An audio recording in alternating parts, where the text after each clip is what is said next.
નમસ્કાર વિદ્યાર્થી મિત્રો, કેમેસ્ટ્રી ધોરણ 11 ચેપ્ટર નંબર 3 તત્વોનું વર્ગીકરણ અને ગુણધર્મમાં આવર્તિતા લેક્ચર નંબર 3. હવે મિત્રો, આજે આપણે ટોપિક સ્ટાર્ટ કરીએ છીએ તત્વોની ઇલેક્ટ્રોનની રચના અને આવર્ત કોષ્ટક. આવર્ત કોષ્ટકની થોડી માહિતી આપણે ગયા લેક્ચરમાં શીખ્યા છીએ. હવે પહેલો પ્રશ્ન થાય, ઇલેક્ટ્રોનની રચના એટલે શું? તો પરમાણુમાં ઇલેક્ટ્રોનના વિતરણને ઇલેક્ટ્રોનની રચના કહેવાય. તે કયા પ્રકારે વિતરણ થાય છે એ તમે આગળના પાઠમાં જોઈ ગયા છો, શીખી ગયા છો. તો કોઈપણ પરમાણુમાં ઇલેક્ટ્રોનના વિતરણને એની ઇલેક્ટ્રોનની રચના કહી શકાય. તો કોઈપણ પરમાણુમાં ઇલેક્ટ્રોનની ઓળખ જે છે એ 4 ક્વોન્ટમ આંકથી નક્કી થઈ શકે છે. હવે મુખ્ય ક્વોન્ટમ આંક n પરમાણુની મુખ્ય શક્તિ સ્તર કે જેને કોષ કહેવાય તેને દર્શાવે છે. તો આપણે આગળ એ પણ સમજ્યા છે કે પરમાણુમાં ઇલેક્ટ્રોન કેવી રીતે પેટાકોષમાં ભરાય છે કે જેને S, P, D, F કક્ષકો કહીએ છીએ આપણે. એટલે એ નક્કી થાય કે પરમાણુમાં ઇલેક્ટ્રોનના વિતરણને તેની ઇલેક્ટ્રોનની રચના કહે છે. અને કોઈ તત્વનું આવર્ત કોષ્ટકમાં સ્થાન તેમાં છેલ્લે ભરાનાર કક્ષકના ક્વોન્ટમ આંક દર્શાવે છે. એટલે મિત્રો, આજના આપણે ટોપિક સ્ટાર્ટ કરીએ છીએ કે તત્વોની ઇલેક્ટ્રોન રચના અને આવર્ત કોષ્ટક. તો આવર્ત કોષ્ટકથી તમે પરિચિત થઈ ગયા છો. તો એમાં 7 આવર્ત અને 18 સમૂહ, જે આધુનિક આવર્ત કોષ્ટક આપણે જે કહીએ છીએ એમાં એ રીતે ગોઠવણી થઈ છે. મેન્ડેલિફનું જે આવર્ત કોષ્ટક હતું એમાં ઘણા બધા સુધારા વધારા થયા અને આધુનિક આવર્ત કોષ્ટક વિકસાવવામાં આવ્યું. બીજી એક ઇમેજ જોઈ શકો છો તમે.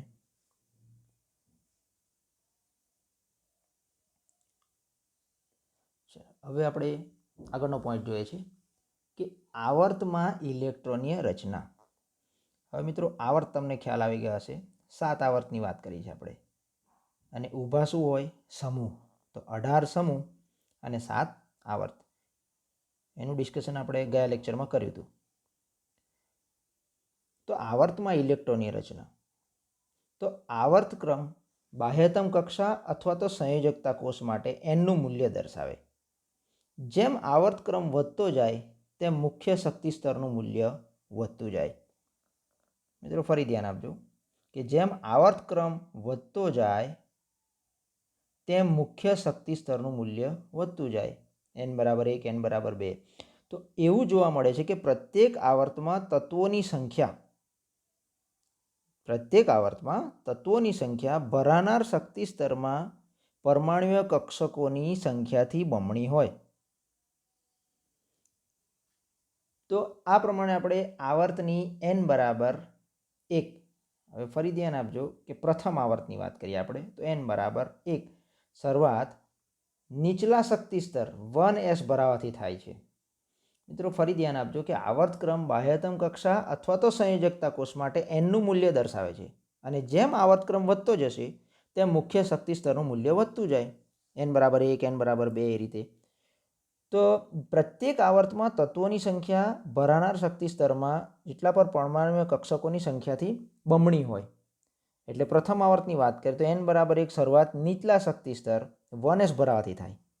અને તેમાં 2 તત્વો આપણને ખબર છે કે હાઇડ્રોજન અને હિલિયમ. તો 2 તત્વો છે તો એને 1s1 અને 1s2 હોય છે. એટલે આ રીતે પ્રથમ કોષ કે કોષ પૂર્ણ થાય. અને બીજા આવર્તની વાત કરીએ તો n બરાબર 2 શરૂઆત લિથિયમથી થાય છે, જેમાં ત્રીજો ઇલેક્ટ્રોન 2s કક્ષકમાં પ્રવેશે છે. અને પછીના તત્વ બેરેલિયમમાં 4 ઇલેક્ટ્રોન હાજર હોય છે. તેની ઇલેક્ટ્રોન રચના શું થશે? 1s2 2s2. વિદ્યાર્થી મિત્રો, તમે આગળના પાઠમાં આ ઇલેક્ટ્રોનની રચના કઈ રીતે ઇલેક્ટ્રોનની ગોઠવણી થાય છે એ શીખી ગયા છો. એના આધારે ચર્ચા થઈ રહી છે. તો બેરેલિયમમાં 4 ઇલેક્ટ્રોન હાજર હોય તો તેની ઇલેક્ટ્રોન રચના શું થશે? 1s2 2s2. ત્યારબાદ બોરોન તત્વથી શરૂ કરીને આપણે નિયોન તત્વ સુધી પહોંચીએ છીએ ત્યારે 2p કક્ષક ઇલેક્ટ્રોનથી સંપૂર્ણપણે ભરાઈ જાય છે. અને આ પ્રમાણે એલ કોષ નિયોન 2s2 2p6 તત્વની સાથે પૂર્ણ થાય છે. એટલે આમ બીજા આવર્તમાં તત્વોની સંખ્યા 8 હોય છે. તો મિત્રો ફરીથી આપણે ધ્યાન આપીએ.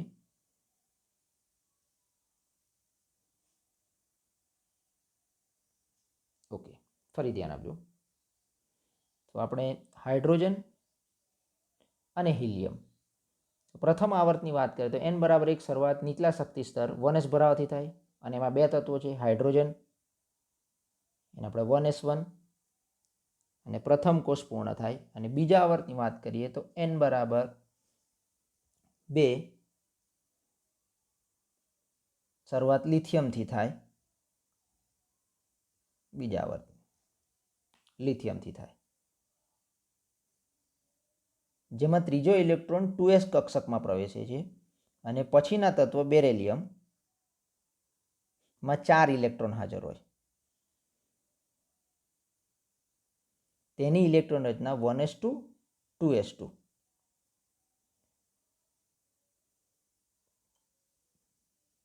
ત્યારબાદ બોરોન.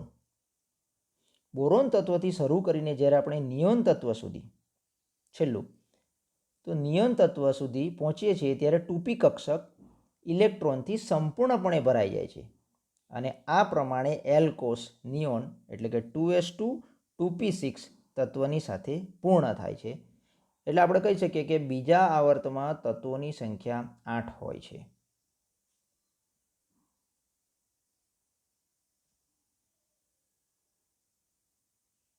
એટલે બીજો આવર્તની વાત કરીએ આપણે તો પ્રથમમાં કયા બે તત્વો હશે? હાઇડ્રોજન અને હિલિયમ. બીજામાં શું હશે? લિથિયમથી સ્ટાર્ટ કરી છે, નિયોન પર પૂર્ણ થાય છે. એટલે બીજા આવર્તમાં કેટલા તત્વો છે? 8. હવે મિત્રો આવર્ત કોષ્ટકમાં ત્રીજા આવર્તની n બરાબર 3 શરૂઆત સોડિયમ તત્વથી થાય છે, જેમાં ઇલેક્ટ્રોન 3s કક્ષકમાં ભરાય છે અને બાદમાં 3s અને 3p કક્ષકોમાં ઇલેક્ટ્રોન ભરાવાથી ત્રીજા આવર્તમાં તત્વોની સંખ્યા સોડિયમથી આર્ગન સુધી કુલ 8 થાય છે. તો વિદ્યાર્થી મિત્રો આમાં તમે જોઈ શકો છો કે સોડિયમથી આર્ગન સુધી 8 તત્વો તમે જોઈ શકો છો. સોડિયમથી આર્ગન સુધી. તો ત્રીજા આવર્તમાં તત્વોની સંખ્યા કુલ 8 થાય છે. હવે વાત કરીએ છીએ ચોથા આવર્તની n બરાબર 4. હવે ચોથા આવર્તમાં કયું તત્વ દેખાય છે? પોટેશિયમ. તો ચોથા આવર્ત n બરાબર 4 શરૂઆત પોટેશિયમ તત્વથી 4s કક્ષકથી ભરાવાની શરૂઆત સાથે થાય.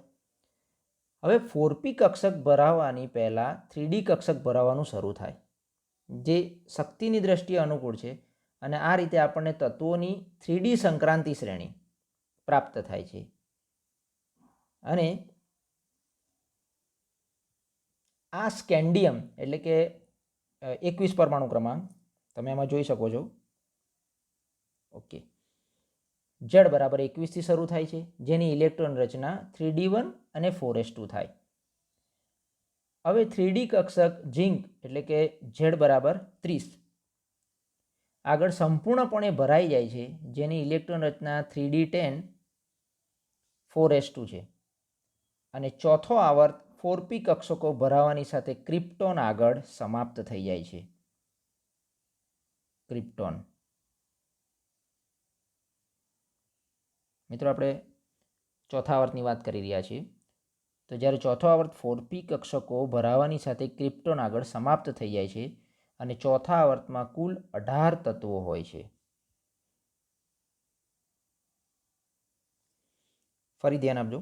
ચોથા આવર્તની શરૂઆત પોટેશિયમ તત્વથી 4s કક્ષક ભરાવાની શરૂઆત સાથે થાય અને 4p કક્ષક ભરાવાની પહેલાં 3d કક્ષક ભરાવાનું શરૂ થાય, જે શક્તિની દ્રષ્ટિએ અનુકૂળ છે અને તત્વોની 3d સંક્રાંતિ શ્રેણી પ્રાપ્ત થાય. હવે સ્કેન્ડિયમ Z બરાબર 21થી શરૂ થાય, જેની ઇલેક્ટ્રોન રચના 3d1 અને 4s2 થાય. હવે 3d કક્ષક ઝિંક એટલે કે Z બરાબર 30 આગળ સંપૂર્ણપણે ભરાઈ જાય છે, જેની ઇલેક્ટ્રોન રચના 3d10 4s2 છે. હવે ચોથો આવર્ત 4p કક્ષકો ભરાવાની સાથે ક્રિપ્ટન આગળ સમાપ્ત થાય છે અને ચોથા આવર્તમાં કુલ કેટલા તત્વો હશે? 18. તો આ આપણે વાત થઈ ચોથાની. હવે આપણે આગળ વધીશું તો પાંચમો અને છઠ્ઠા આવર્તની વાત કરીશું. તો પાંચમો આવર્ત n બરાબર 5 રૂબિડિયમથી શરૂ થાય છે, જે ચોથા આવર્તને સમાન જ છે. અને 4D સંક્રાંતિ શ્રેણી યુટ્રિયમથી શરૂ થાય અને આ આવર્ત જે છે એ 5p કક્ષકો ભરાવાની સાથે ઝેનોન આગળ સમાપ્ત થાય છે. વિદ્યાર્થી મિત્રો, પાંચમા આવર્તની વાત કરીએ. n = 5 રૂબિડિયમથી સ્ટાર્ટ થાય છે પાંચમો આવર્ત.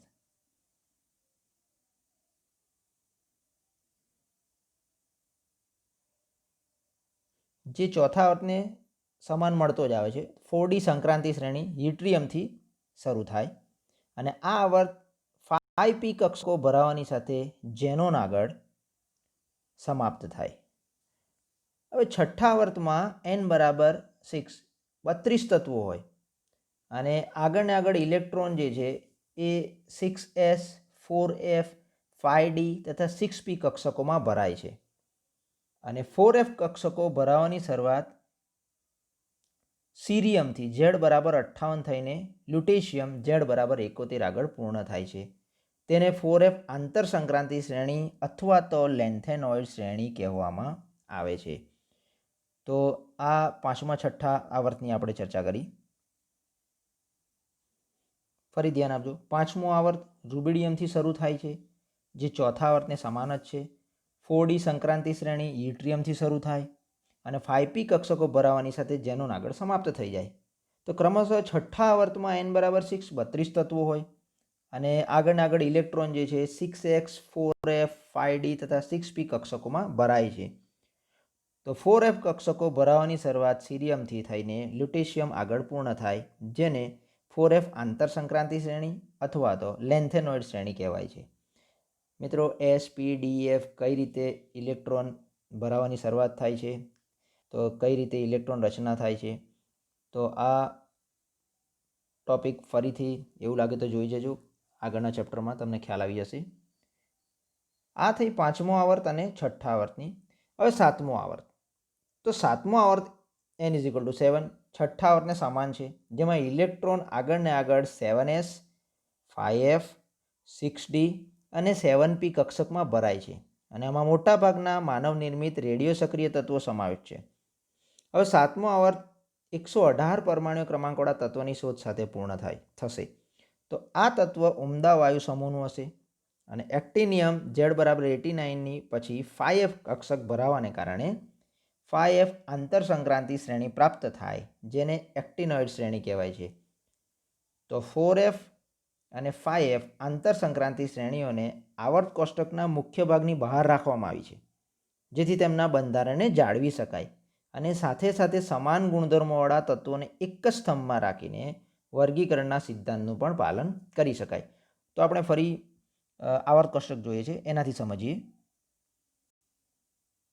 સાતમો આવર્ત છઠ્ઠા આવર્તને સરખો મળતો આવે, જેમાં ઇલેક્ટ્રોન આગળને આગળ 7s 5f 6d અને 7p કક્ષકમાં ભરાય અને આમાં મોટાભાગના રેડિયો સક્રિય તત્વો સમાવેશ છે. હવે સાતમો આવર્ત 118 પરમાણુ ક્રમાંક તત્વની શોધ સાથે પૂર્ણ થશે અને આ તત્વ ઉમદા વાયુ સમૂહનું હશે. હવે એક્ટિનિયમ કે Z = 89 છે, એની પછી 5f કક્ષક ભરાવાના કારણે આંતર સંક્રાંતિ શ્રેણી પ્રાપ્ત થાય, જેને શું કહેવાય? એક્ટિનોઇડ. એ તમે ઇમેજમાં જોઈ શકો છો. તો આંતર સંક્રાંતિ શ્રેણીઓને આવર્ત કોષ્ટકના મુખ્ય ભાગની બહાર રાખવામાં આવી છે. હવે ત્યાં અંક જોઈ શકો છો તમે. લેન્થેનોઇડ અને એક્ટિનોઇડ બંનેને f આંતર સંક્રાંતિ તત્વો નીચેના ભાગમાં રાખવા આવી છે. 58 થી 71 લેન્થેનોઇડ અને એક્ટિનોઇડ 90 થી 103. તો આ એટલા માટે બહાર રાખવામાં આવે કે જેથી તેમના બંધારણને જાળવી શકાય અને સાથે સાથે સમાન ગુણધર્મવાળા તત્વોને એક જ સ્તંભમાં રાખીને વર્ગીકરણના સિદ્ધાંતોનું પણ પાલન કરી શકાય. તો મિત્રો, આ હતું આવર્તમાં ઇલેક્ટ્રોનની રચના. એમાં પહેલો, બીજો, ત્રીજો, ચોથો, 5, 6 અને 7 આવર્તોની ચર્ચા કરી. એમાં કઈ રીતે ઇલેક્ટ્રોન રચના એની પણ આપણે ચર્ચા કરી. તો વિદ્યાર્થી મિત્રો, આગળ જોયા કેમ આવર્ત. હવે વાત આવે છે સમૂહ પ્રમાણે ઇલેક્ટ્રોનની રચના. હવે સમૂહ તમને ખ્યાલ હશે. કેટલા સમૂહ છે આવર્ત કોષ્ટકમાં?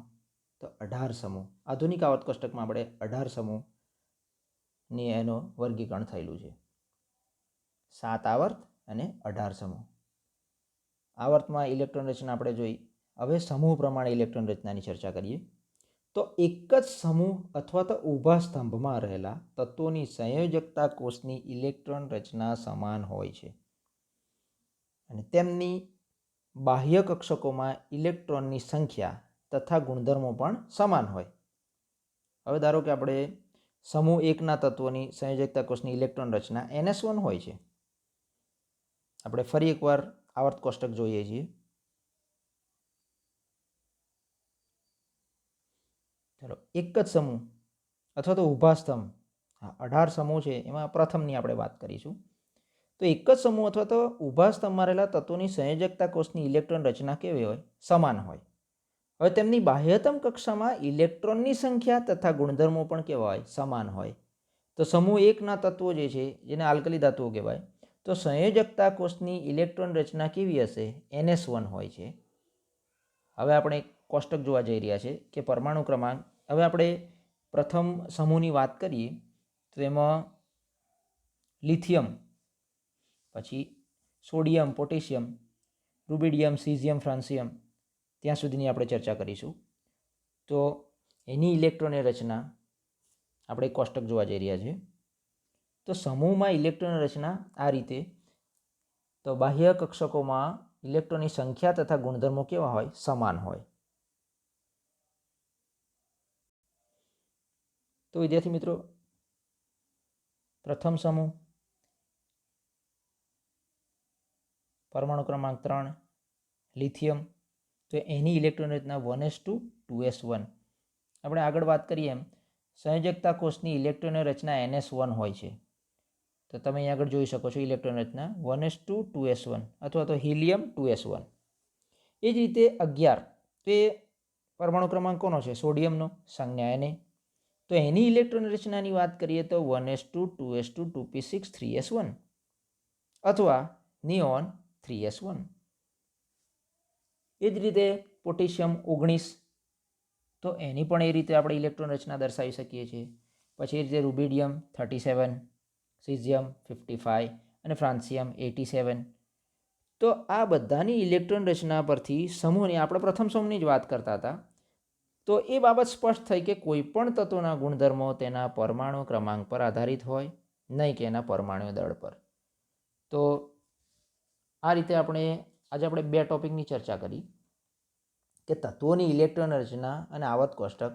તો એની સાથે પરમાણુમાં ઇલેક્ટ્રોનના વિતરણને એની ઇલેક્ટ્રોન રચના કહી શકાય.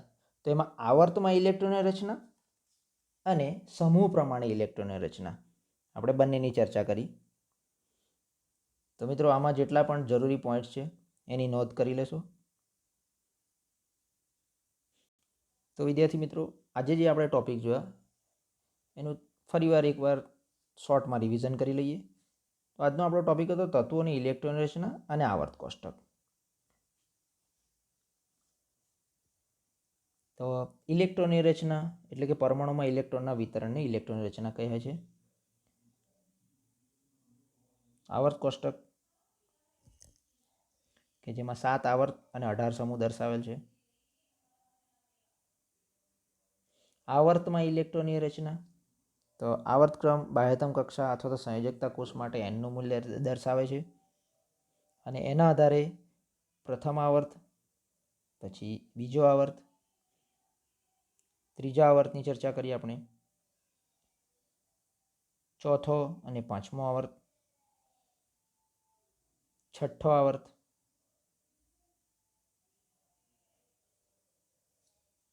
સાતમો આવર્ત. એમાં આંતરસંક્રાંતિ શ્રેણી, એક્ટિનોઇડ શ્રેણી.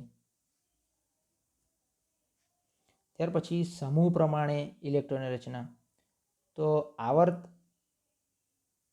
ઇલેક્ટ્રોનની રચના, ત્યારબાદ સમૂહ પ્રમાણે ઇલેક્ટ્રોનની રચના. એમાં પ્રથમ સમૂહની વાત કરીએ આપણે તો એની ઇલેક્ટ્રોનની રચના એ કઈ રીતે લખી શકાય અને એનાથી એ નક્કી થઈ શક્યું કે કોઈ પણ તત્વના ગુણધર્મ તેના પરમાણુ ક્રમાંક પર આધારિત હોય છે. તો આ જરૂરી પોઈન્ટ્સની નોંધ કરી દેશો.